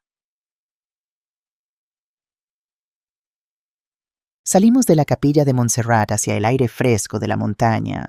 El sol de octubre estaba comenzando a descender, pintando el cielo de naranjas y rosas. Habría sido hermoso si no fuera porque mi corazón latía tan fuerte que pensé que podría estallar. Mercedes me tomó del brazo. «Catalina, ¿estás bien? Estás temblando». Y era cierto. Ahora que la adrenalina comenzaba a desvanecerse, todo mi cuerpo temblaba como una hoja en el viento. «Necesito sentarme». Elena me guió a un banco con vista al valle. Mark, el fotógrafo, nos seguía a una distancia respetuosa, todavía filmando todo. «Acabas de hacer algo increíble», dijo Elena sentándose a mi lado. «¿Sabes eso? Acabas de recuperar tu poder frente a las personas que intentaron quitártelo». «No me siento poderosa», admití. «Me siento vacía». «Es normal», Mercedes me tomó la otra mano. «Acabas de cortar un lazo de 40 años. Está bien sentir dolor por eso». Nos quedamos sentadas en silencio por un momento, escuchando el murmullo distante de voces enojadas que salían de la capilla. Entonces mi teléfono sonó. Era un número desconocido. Contesto, le pregunté a Elena. «Pon el altavoz». «Hola, señora Romero, habla el inspector Martí de los Mozos de Escuadra. Tengo entendido que presentó una denuncia por fraude financiero esta mañana». «Así es, inspector». «Bueno, ha habido un desarrollo interesante. Acabamos de recibir una llamada de un tal señor Dolores Montserrat desde la capilla de Montserrat. Dice que su yerno admitió haber falsificado su firma y desea cooperar con la investigación a cambio de consideración». Miré a Elena, quien levantó las cejas. «¿Qué tipo de consideración, inspector? Eso lo discutiríamos». pero quería informarle que vamos a enviar una unidad a la capilla para tomar declaraciones. Usted todavía está en el área C, pero acabo de salir de la capilla. Estoy con mi abogada y una amiga. Perfecto. Puede quedarse en la zona, me gustaría tomar su declaración también. Por supuesto, inspector. Cuando colgué, Elena sonrió. Esto es bueno, muy bueno. Si Javier está dispuesto a admitir el fraude, tenemos un caso aún más sólido. ¿Pero qué pasa con Isabela?, pregunté. Ella también estuvo involucrada. Oh, no te preocupes. Una vez que empecemos a tirar del hilo, todo el suéter se deshará. Esperamos 30 minutos. Durante ese tiempo vimos salir a los invitados de la capilla en pequeños grupos. Algunos nos miraban con curiosidad, otros con compasión, unos pocos con desaprobación evidente. Una mujer mayor, elegantemente vestida con un conjunto de tweed, se acercó a nosotras. Señora Romero, sí. Soy Montserrat Puig, amiga de la familia de Isabela. Solo quería decirle que lo que hizo allí dentro fue muy valiente. Yo he estado en una situación similar con mi propia nuera. Nunca tuve el coraje de defenderme como usted lo hizo. Me tomó la mano y la apretó suavemente. Gracias por recordarme que las mujeres de nuestra edad todavía tenemos voz. Se alejó antes de que pudiera responder, dejándome con lágrimas en los ojos. ¿Ves?, dijo Mercedes. Ya estás inspirando a otras mujeres. 2 coches de policía llegaron 15 minutos después. El inspector Martí resultó ser un hombre de unos 50 años, con cabello gris y ojos amables pero astutos.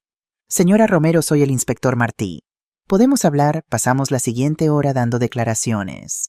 Yo conté toda la historia: los 2 años de abuso emocional, el dinero prestado, que nunca fue devuelto, los 15,000 pesos para la boda, el descubrimiento del documento de hipoteca falsificado. Elena proporcionó toda la documentación, los extractos bancarios, las firmas falsificadas, el testimonio de Rafael Costa sobre el intento de Isabela de cambiar el contrato. Mientras tanto, en otro coche de policía podía ver a Javier dando su propia declaración. Se veía destrozado, con la cabeza entre las manos. Isabela estaba en un tercer coche con sus padres. Incluso desde la distancia podía escuchar su voz aguda insistiendo en que todo era un malentendido. Cuando finalmente terminamos, el inspector Martí dijo: Señora Romero, basándome en la evidencia que ha presentado, vamos a arrestar formalmente a su hijo y a la señorita Montserrat por fraude financiero y falsificación de documentos. Serán procesados mañana por la mañana. Arrestar. Procesar. Mi hijo iba a ser arrestado. Debería haber sentido satisfacción. Justicia. Victoria. En cambio, sentí un dolor profundo y punzante en el pecho. ¿Puedo hablar con él? ¿Un momento? El inspector dudó, luego asintió. 5 minutos. Y tendré que estar presente. Me acerqué al coche donde estaba Javier. Cuando me vio, empezó a llorar. Mamá, tenemos 5 minutos, dije, y necesito que escuches sin interrumpir. Asintió limpiándose las lágrimas. Javier, durante 40 años he sido tu madre. He sacrificado todo por ti: mi juventud, mis sueños, mi dinero, mi salud. Y lo hice felizmente porque te amaba, porque eras mi hijo, y pensé que eso era lo que las buenas madres hacían. Pero en algún momento, sin que me diera cuenta, dejaste de verme como tu madre y empezaste a verme como un recurso, como algo que podías explotar sin consecuencias. Y lo peor no fue que me robaras. Lo peor fue que me dejaste creer que todavía tenía un lugar en tu vida, cuando la verdad era que solo me querías cerca cuando me necesitabas. Así que sí estoy permitiendo que la policía te arreste. Sí voy a testificar contra ti, porque necesitas aprender algo que yo debería haberte enseñado hace mucho tiempo: las acciones tienen consecuencias. Mamá, lo siento tanto. Si pudiera volver atrás, pero no puedes. Ninguno de nosotros puede. Solo podemos seguir adelante. ¿Significa esto que ya no eres mi madre? Esa pregunta me rompió el corazón de una manera que no esperaba. Siempre seré tu madre, Javier. La biología no cambia, pero ya no seré tu víctima. Ya no seré tu banco personal. Ya no seré la mujer que te perdona todo sin consecuencias. Si quieres tener algún tipo de relación conmigo en el futuro, va a tener que ser en mis términos. Términos basados en respeto mutuo, no en tu conveniencia. Y si acepto esos términos, entonces cuando hayas pagado tu deuda con la sociedad, cuando hayas hecho terapia, cuando hayas aprendido realmente lo que hiciste mal, quizás podamos hablar. Pero eso es dentro de años, Javier. No mañana, no el próximo mes. Años. Te amo, mamá. Lo sé. Pero el amor sin respeto es solo una palabra bonita sin significado. Me alejé del coche. No miré atrás. Al día siguiente la historia estaba en todas partes. El periódico Madre de 68 años desmantela boda después de descubrir fraude de $50,000. La Vanguardia. El caso Romero, cuando el amor maternal encuentra sus límites. El País. Abuso financiero de ancianos. Una epidemia silenciosa expuesta en una boda de Barcelona. Mi teléfono no paró de sonar en todo el día. Reporteros queriendo entrevistas. Programas de televisión queriendo que apareciera. Gente que conocía de hace décadas llamando para expresar su apoyo o en algunos casos su desaprobación. Doña Esperanza, mi vecina de toda la vida, tocó mi puerta a las 9 de la mañana.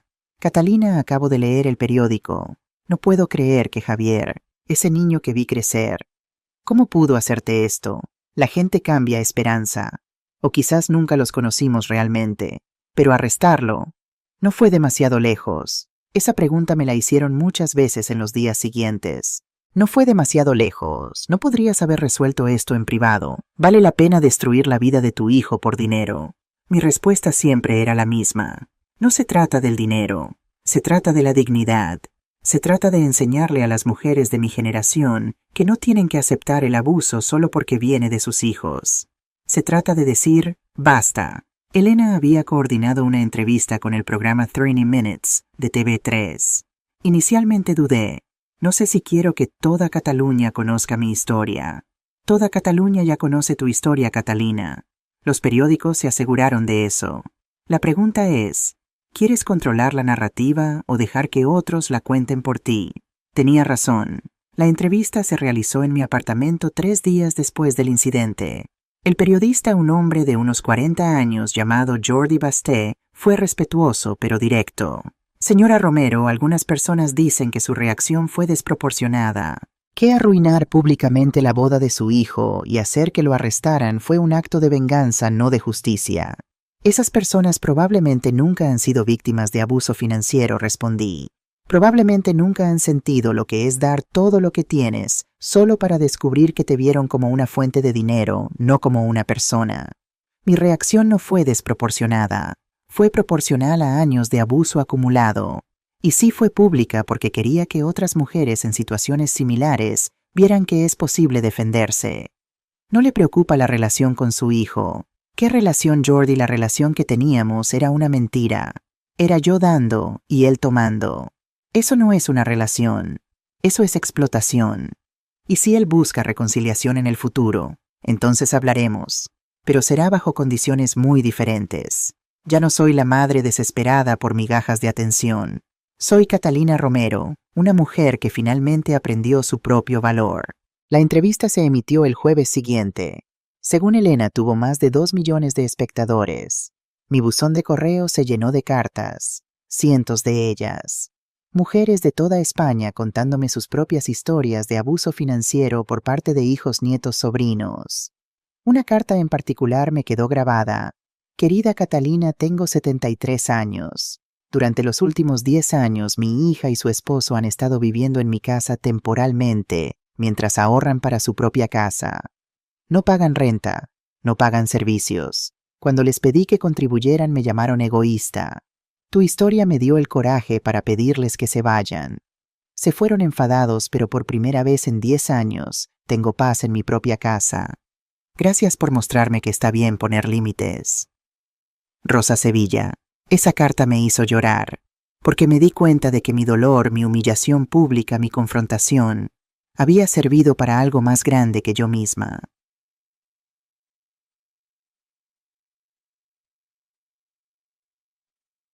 El caso legal se desarrolló lentamente durante las siguientes semanas.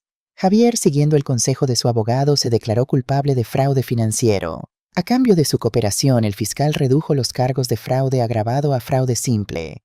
Isabela, por otro lado, se declaró inocente. Insistió en que no sabía nada sobre la falsificación de documentos, que todo había sido idea de Javier. Pero Elena había hecho su tarea. Había encontrado correos electrónicos entre Isabela y Javier discutiendo cómo manejar a la madre y maximizar los recursos disponibles. Había encontrado mensajes de texto donde Isabela presionaba a Javier para conseguir más dinero de la vieja. Cuando esta evidencia se presentó en la audiencia preliminar, el abogado de Isabela trató de negociar un acuerdo. Pero yo no estaba interesada en acuerdos. Quiero que esto vaya a juicio, le dije a Elena. Quiero que todo salga a la luz pública. Catalina, un juicio puede ser largo y agotador emocionalmente. Y no hay garantía de que ganes más de lo que ya has ganado. No se trata de ganar más. Se trata de establecer un precedente. Se trata de hacer una declaración, no pueden salirse con la suya abusando de las personas mayores. Elena sonrió. Eres una cliente de ensueño, ¿lo sabes? El juicio estaba programado para enero. 3 meses de espera. 3 meses durante los cuales mi vida cambió de maneras que nunca había imaginado. Una semana después de la no boda hice algo que nunca había hecho en mi vida. Fui sola a un restaurante elegante y pedí la comida más cara del menú. Fui a Can Culleretes, el restaurante más antiguo de Barcelona en el corazón del barri gòtic. Pedí la parrillada de mariscos, una botella de albariño y postre de crema catalana. La cuenta total fue de 78. 3 años atrás esa cantidad de dinero me habría causado un ataque de ansiedad. Ahora la pagué sin pestañear, porque había recuperado 40.500 de Rafael Costa. Porque el banco, temiendo una demanda por negligencia, había devuelto los 50.000 de la hipoteca fraudulenta como gesto de buena voluntad. Porque por primera vez en mi vida tenía dinero que era realmente mío. Mientras comía, una mujer de aproximadamente mi edad se acercó a mi mesa. «¿Eres Catalina Romero, la del caso de la boda?» «Sí. Solo quería decirte gracias por lo que hiciste. Mi hermana está en una situación similar con su hijo. Después de ver tu entrevista, finalmente encontró el coraje para confrontarlo.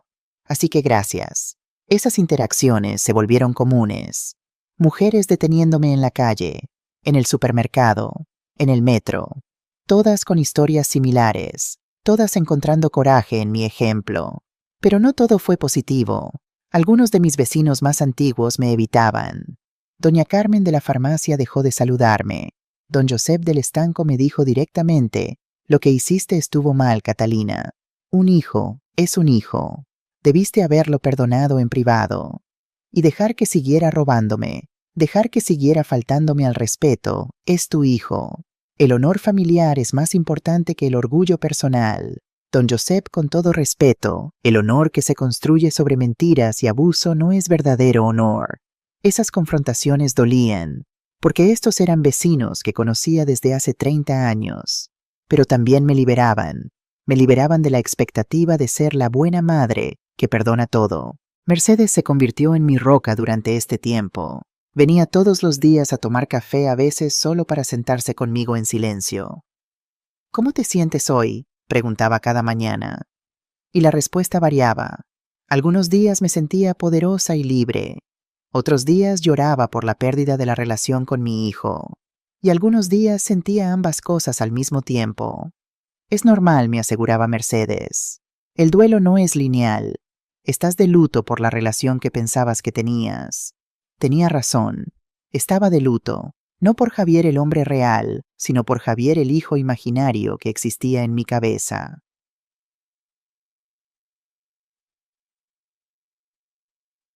Seis semanas después de la no boda, estaba en la biblioteca municipal de Gracia cuando lo vi.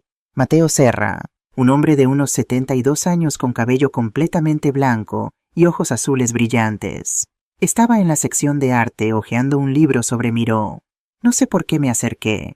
Normalmente nunca hubiera sido tan atrevida, pero algo en la manera en que miraba ese libro con tal concentración y placer me llamó la atención. «¿Es bueno ese libro?», pregunté. Levantó la vista sorprendido, luego sonrió. «Muy bueno. Estoy tratando de decidir si comprar la versión completa o solo tomar prestada esta de la biblioteca». «¿Eres artista?». «Era profesor de arte. Ahora estoy jubilado, pero sigo pintando». «¿Y tú, costurera?». «También jubilada, pero sigo cosiendo». Nos presentamos. Mateo Serra, viudo hace 4 años. 2 hijos adultos que vivían en Madrid y París respectivamente. Había sido profesor en la Escola Massana durante 35 años. «Espera», dijo de repente. «Catalina Romero, no eres la mujer de la boda cancelada. Leí sobre ti en los periódicos». Mi corazón se hundió. Aquí venía el juicio. «Sí, esa soy yo. Eres mi heroína». que mi heroína. Lo que hiciste fue increíblemente valiente.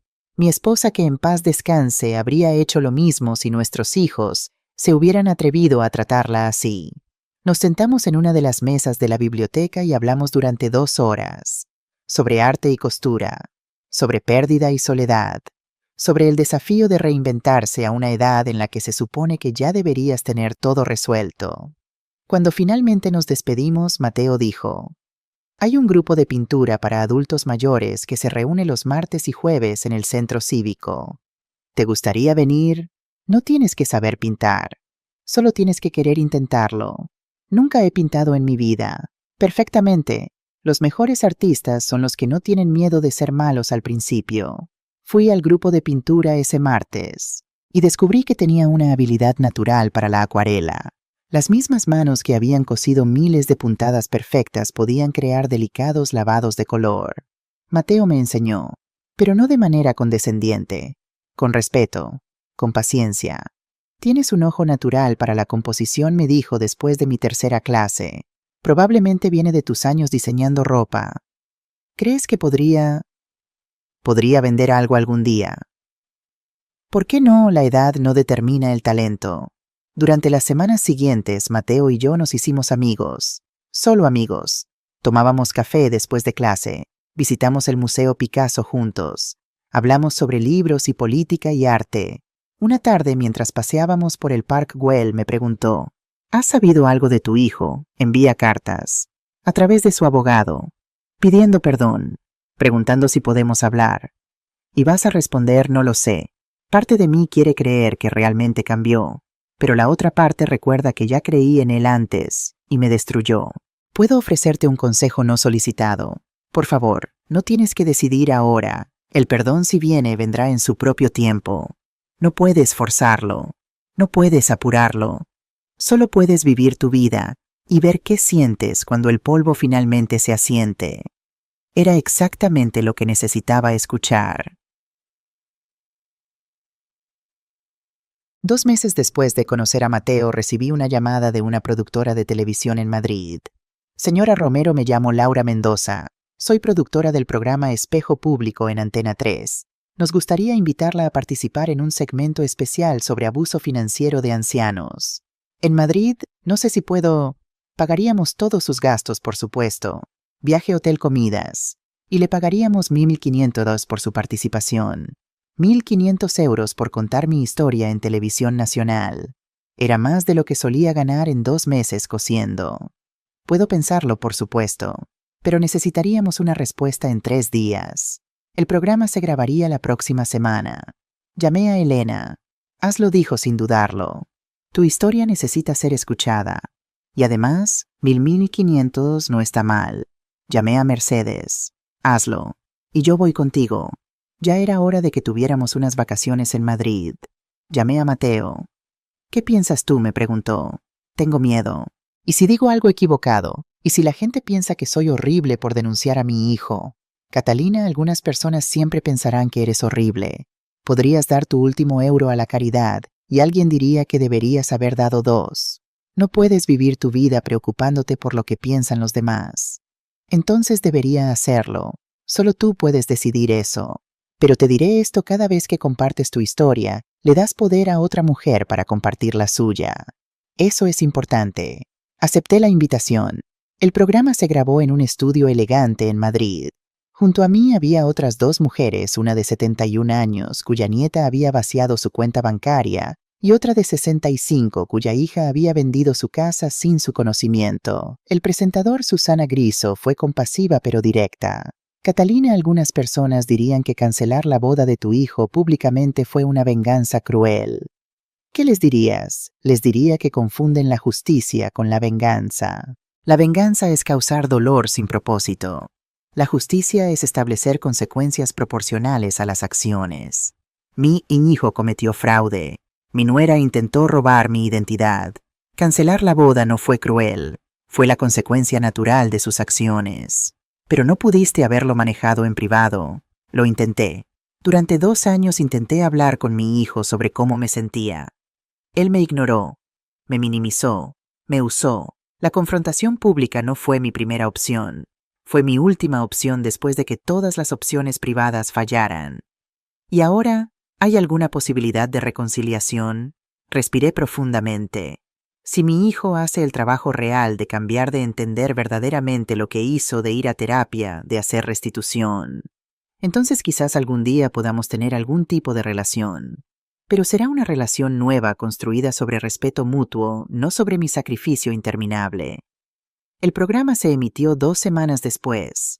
Tuvo 3.5 millones de espectadores. Y con eso mi teléfono explotó. Una semana después del programa recibí un email de una editorial en Barcelona. Estimada señora Romero, me llamo Carla Simón y soy editora en Editorial Planeta. Su historia ha tocado a millones de personas en España. Nos gustaría discutir la posibilidad de que escriba un libro sobre su experiencia. No solo su historia personal, sino una guía para otras mujeres sobre cómo reconocer y escapar del abuso financiero familiar. ¿Estaría interesada en una reunión? Un libro. Yo, Catalina Romero, costurera con educación solo hasta los 14 años escribiendo un libro. Era absurdo, era imposible, era perfecto. Pero no sé escribir, le dije a Carla cuando nos reunimos en su oficina elegante en la calle Diagonal. No tienes que ser Cervantes, respondió Carla, una mujer de unos 40 años con gafas modernas y energía contagiosa. Solo tienes que ser honesta. Contaremos con un escritor fantasma para ayudarte a estructurar la narrativa. Pero las palabras, las emociones, la verdad, eso viene de ti. Me ofrecieron un anticipo de 15.000. 15.000 euros. Exactamente la cantidad que había dado a Javier para la boda. El universo tiene un sentido del humor retorcido. Pasé los siguientes 3 meses trabajando en el libro. Sesiones semanales con una escritora llamada Rosa Montero, sin relación con mí, solo coincidencia de apellido, que me ayudó a organizar mis pensamientos. Fue doloroso. Revivir cada humillación, cada momento de duda, cada vez que había ignorado las señales de advertencia. Pero también fue catártico, porque al escribir todo, al verlo en palabras en la página, pude finalmente procesar lo que había vivido. El libro se tituló Nunca es tarde, una mujer de 68 años recupera su dignidad. Se publicó en marzo, 5 meses después de la no boda. La editorial organizó una presentación en la librería Casa del Libro en Passeig de Gracia. Esperaban que vinieran unas 50 personas. Vinieron 200. La librería tuvo que abrir una segunda sala. Leí un capítulo. El capítulo sobre el momento en que decidí cancelar la boda. Cuando terminé había lágrimas en los ojos de la mitad de la audiencia.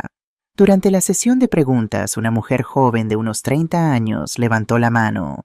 Señora Romero, mi madre está en una situación similar con mi hermano. Él vive con ella, no paga renta constantemente, le pide dinero prestado. Ella se queja, pero nunca hace nada al respecto. Le compré su libro esperando que la inspire. ¿Qué le diría a ella? Le diría, respondí, que el amor sin límites no es amor, es autodestrucción. Le diría que está bien decir no, que está bien poner su propia felicidad primero. Y le diría que nunca, nunca es tarde para empezar a vivir para una misma. El libro se convirtió en un bestseller. En la primera semana vendió 15.000 copias. En el primer mes, 50.000. Editorial Planeta organizó una gira de librerías. Barcelona, Madrid, Valencia, Sevilla, Bilbao, Zaragoza. En cada ciudad el patrón era el mismo: mujeres de mi edad o mayores llorando, compartiendo sus propias historias, agradeciéndome por darles voz. Pero también hombres. Hombres que habían visto a sus madres o abuelas ser abusadas. Hombres que no supieron cómo ayudar. Hombres que compraban el libro para sus madres. Es para mi mamá, me dijo un hombre de unos 40 años en Sevilla. Mi hermana ha estado viviendo de ella durante 10 años. Espero que su libro le dé el coraje de poner límites. Con las regalías del libro, más el dinero recuperado del fraude, más los ahorros que había protegido, tenía ahora más de 100.000. Era la mujer más rica que había sido en mi vida. No en términos de millones, pero sí en términos de seguridad financiera. Y más importante, era libre.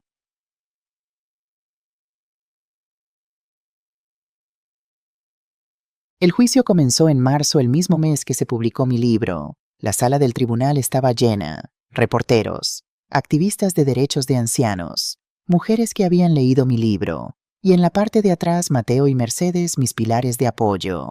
Javier se declaró culpable como su abogado había negociado. Recibió 2 años de prisión suspendidos a cambio de 5 años de libertad condicional, 200 horas de servicio comunitario y la obligación de pagar 50,000 pols en restitución. Isabela fue a juicio. Su defensa argumentó que ella no sabía nada del fraude, que Javier había actuado solo. Pero Elena destruyó esa defensa sistemáticamente. Presentó emails, mensajes de texto, testimonios de Rafael Costa sobre el intento de falsificación. El testimonio más devastador vino de la secretaria de Isabela en el bufete Montserrat en Asociados. Una mujer joven llamada Carmen, que con lágrimas en los ojos testificó. La señorita Montserrat solía burlarse de la señora Romero en la oficina. La llamaba la vieja costurera y decía que no podía esperar a que se muriera para que Javier pudiera vender su apartamento y vivir como una persona decente. El silencio en la sala del tribunal fue absoluto. Isabela fue declarada culpable de intento de fraude y conspiración. Recibió 18 meses de prisión sin suspensión. También fue expulsada del Colegio de Abogados de Barcelona. Cuando leyeron el veredicto, Isabela se volvió hacia mí con odio puro en sus ojos. «Esto es culpa tuya. Arruinaste mi vida». Me puse de pie. «No, Isabela.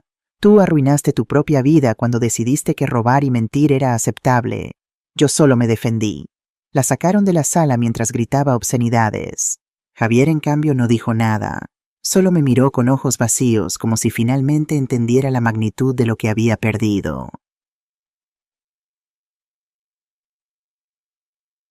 Es octubre nuevamente. Ha pasado exactamente 1 año desde la no boda. Estoy sentada en la terraza de mi nuevo apartamento en Sitges, el que compré con las regalías del libro. Es pequeño pero luminoso, con vista al mar Mediterráneo. Mi segunda impresión del libro acaba de publicarse. He vendido más de 120,000 copias. Una editorial en Argentina quiere publicar una versión latinoamericana. Otra en México. He dado charlas en universidades sobre abuso financiero de ancianos. He testificado ante el Parlamento de Cataluña sobre la necesidad de leyes más fuertes para proteger a las personas mayores. Y he pintado. Tengo 10 cuadros ahora. Mateo dice que debería hacer una exposición. Yo digo que está loco, pero secretamente me encanta la idea. Mateo está sentado a mi lado ahora leyendo el periódico. Nos hemos vuelto... no sé qué palabra usar. Pareja suena demasiado serio. Compañero suena demasiado casual. Somos 2 personas que disfrutan la compañía del otro, que se respetan, que no necesitan etiquetas para definir lo que tienen. ¿En qué piensas?, pregunta Mateo bajando el periódico. En que hace 1 año pensé que mi vida había terminado, que había perdido todo, y resulta que apenas estaba comenzando. ¿Algún arrepentimiento? Solo uno. Arrepiento no haberlo hecho antes. Arrepiento todos los años que desperdicié siendo pequeña para que otros pudieran sentirse grandes. Mi teléfono suena. Es un número que no reconozco. Hola mamá, soy Javier. Mi corazón se detiene. No he hablado con él desde el juicio hace 6 meses. Hola Javier. ¿Puedo hablar contigo? Solo 5 minutos. Si después quieres colgar, lo entenderé. Miro a Mateo, quien asiente suavemente. 5 minutos, gracias. Mamá, estoy en terapia. He estado yendo 3 veces por semana durante los últimos 6 meses. Y estoy empezando a entender realmente lo que te hice. ¿Qué entiendes exactamente que te usé? Que te vi como un recurso, no como una persona. Que tomé tu amor incondicional y lo exploté hasta que no quedó nada. Que fui un hijo horrible. Hay lágrimas en su voz. Pero he escuchado lágrimas antes. He escuchado disculpas antes. ¿Y qué has hecho al respecto?, pregunto. He empezado a hacer voluntariado en un centro para personas mayores, ayudando con reparaciones, haciendo compañía. Mi terapeuta dice que es parte de mi proceso de restitución, no solo contigo, sino con todas las personas mayores que la sociedad devalúa. También he estado pagando la restitución. 1,000 cada mes. Sé que son 50,000 en total y que me va a tomar años, pero lo voy a hacer. Todo. Y leí tu libro. Lo leí 3 veces. Cada vez que lo leo encuentro otra manera en que te lastimé. Otra cosa que no vi en el momento. ¿Por qué me llamas ahora, Javier? Porque mi terapeuta dice que estoy listo. Listo para tener una conversación real contigo si tú quieres. No para pedirte que vuelvas a ser mi madre como antes. Esa relación murió. Lo entiendo. Pero quizás Quizás podamos construir algo nuevo, algo basado en respeto, no en tu sacrificio. Pero si me dices que no, si me dices que nunca quieres volver a hablar conmigo, lo aceptaré. Porque lo merezco. Merezco perder a la mejor madre del mundo porque no supe valorarla cuando la tenía. Miro el mar, las olas rompiendo contra la playa, el sol comenzando a descender hacia el horizonte. Pienso en la mujer que era hace un año, asustada, pequeña, desesperada por amor. Y pienso en la mujer que soy ahora, fuerte, completa, capaz de amar sin perderse a sí misma. Javier, digo, finalmente no sé si podemos tener una relación. No sé si alguna vez podré confiar en ti de nuevo, pero estoy dispuesta a tener una conversación donde ambos somos adultos que se respetan, no madre e hijo, donde uno da y el otro toma. Gracias, mamá. Eso es más de lo que merezco. No me llames mamá todavía. Llámame Catalina. Si ganamos el derecho a ser madre e hijo nuevamente será porque lo construimos desde cero, no porque la biología lo dicte. Entiendo. Catalina, podemos tomar un café cuando tú quieras, donde tú quieras, en tus términos. Te llamaré, digo, cuando esté lista. Y cuelgo. Mateo me toma la mano. ¿Cómo te sientes? No lo sé. Triste, esperanzada, asustada, todo al mismo tiempo. Eso es normal. El perdón, si viene, es un proceso, no un evento único. ¿Crees que estoy cometiendo un error al siquiera considerar hablar con él? Creo que eres una mujer sabia que sabe que puede explorar la posibilidad de reconciliación sin comprometer los límites que has establecido. No estás regresando a la Catalina vieja. Estás permitiendo que la nueva Catalina decida si hay espacio en su vida para una nueva relación con su hijo. Tiene razón, por supuesto. Esa noche escribo en mi diario algo que comencé a hacer después de la terapia que empecé hace 6 meses. Querido diario, hoy Javier me llamó, y por primera vez en nuestra relación de 40 años, sentí que estaba hablando con un adulto que me respeta, no con un niño que me necesita. No sé qué pasará, no sé si podremos reconstruir algo, pero sé esto: cualquier relación que tengamos en el futuro será en mis términos. Y si él no puede aceptar esos términos, entonces estaré bien. Porque finalmente aprendí que estar sola es mejor que estar con alguien que te hace sentir sola. Es abril. Estoy en una galería de arte pequeña pero elegante en el barrio gótico de Barcelona. En las paredes cuelgan 20 de mis acuarelas. La exposición se titula Renacimiento a los 70. Mateo está a mi lado orgulloso como un padre en la graduación de su hija. Mercedes está hablando con un crítico de arte de la vanguardia. Elena está aquí con su esposa, y en la esquina mirando mis pinturas con una mezcla de asombro y tristeza está Javier. Hemos estado teniendo café una vez al mes durante el último año.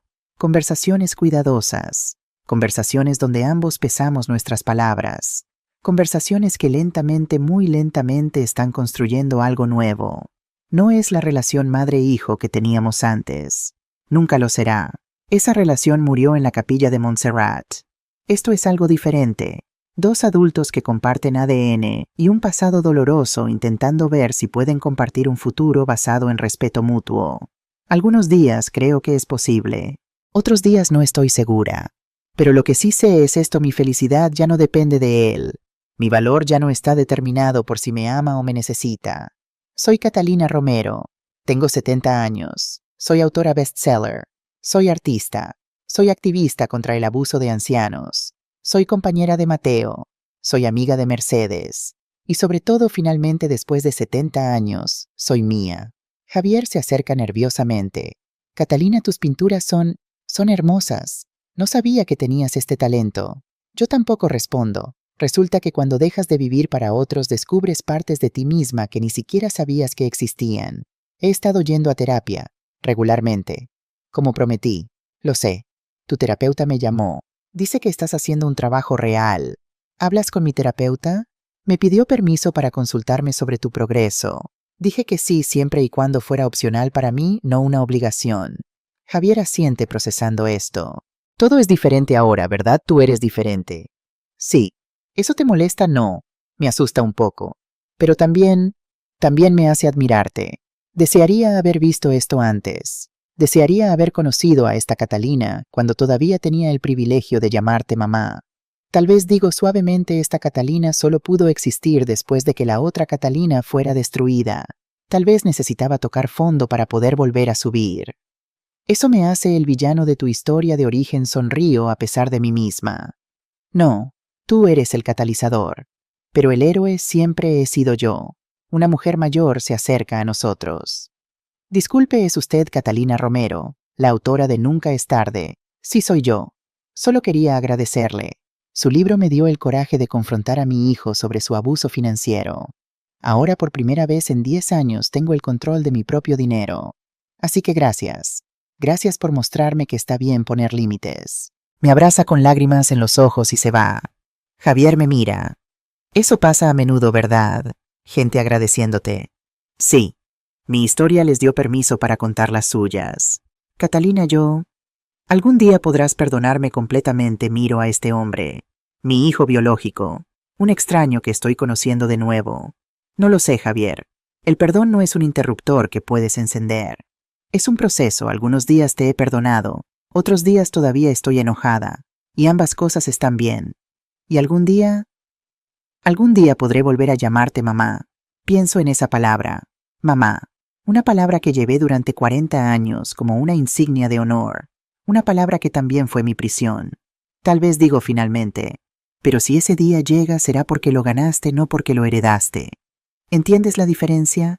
Sí, y estoy dispuesto a trabajar para ganarlo, el tiempo que sea necesario. Lo miro a los ojos y veo algo que nunca había visto antes: humildad genuina, responsabilidad, respeto. Tal vez, solo tal vez, hay esperanza. Pero incluso si no la hay, estaré bien. Porque aprendí el secreto que muchas mujeres de mi generación nunca aprenden: que el amor propio no es egoísmo, que poner límites no es crueldad, que vivir para ti misma no es traicionar a tus seres queridos, es liberarte para finalmente ser quien siempre debiste ser. Miro alrededor de la galería, a las pinturas que creé con mis propias manos, al libro que escribí con mi propia voz, a las personas que vine a inspirar con mi propia valentía, y pienso: Catalina, lo lograste. Tardó 70 años, pero finalmente lo lograste.